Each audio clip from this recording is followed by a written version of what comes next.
This is Ernest Johnson coming at you again from lastdaysministry.us, recording number 2 of the New Wicked World Order. The New World Order manipulating minority groups. This is something you can see on the news today. The small minority groups without much representation are the groups through which the New World Order begins its educational process. There are women groups, minority groups, social groups, and racial minority groups. These people that are being manipulated first to become forces for their groups that influence changes that are about to be experienced for bringing out the New World Order or ushering it in or furthering its agenda.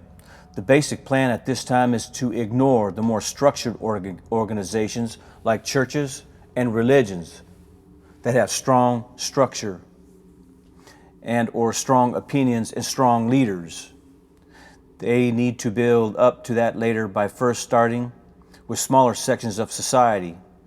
These educators also work on non-government groups because the government already has its own individuality and structure, and by working on the non-government groups, they need to not have to deal with the structure.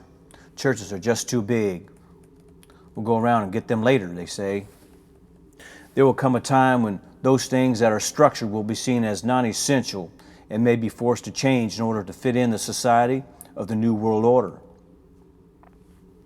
This is somewhat meaning that those persons or groups or types of people are strong in a society are to be more or less non-essential and non-recognized. So eventually churches have got to go.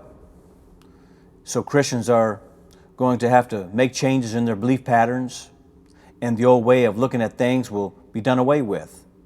Change or perish. And you can hear that on the political stage nowadays. By not recognizing the structured church organizations, they build up the minority groups. This allows the undefined people rise in greater numbers, working together for some social neighborhood or community action group. These new groups begin to grow up around the governing body, and the governing body of the church begins to diminish and begins to lose its place. So the government is replacing the church, with itself. This is very much like preparing in the activities that were both used in Nazi Germany and the early days of Hitler, and also in the communist era of Russia, when it began to inflict communism on its own people.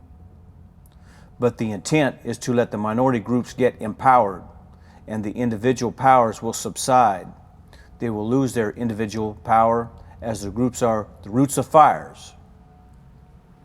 If enough grassroots fires are started and these little groups grow bigger and bigger, then you have just created some powerful energies that can overwhelm the structure that may have existed in that environment, thereby creating something new and ushering in the New World Order. New World Order is schooling stupid children. So the World Order is starting in the classroom as well as in society as a whole. Today's children are being taught not to have strong opinions on anything. They are being taught that it is okay to be weird, and that there are no right and wrong. These answers, that there are no right and wrong answers, allow the children to tolerate each other's mistakes or to tolerate anything else, including the lack of social structure, lack of opinions, and reduce all things into, whatever. What this does is structure the new age child.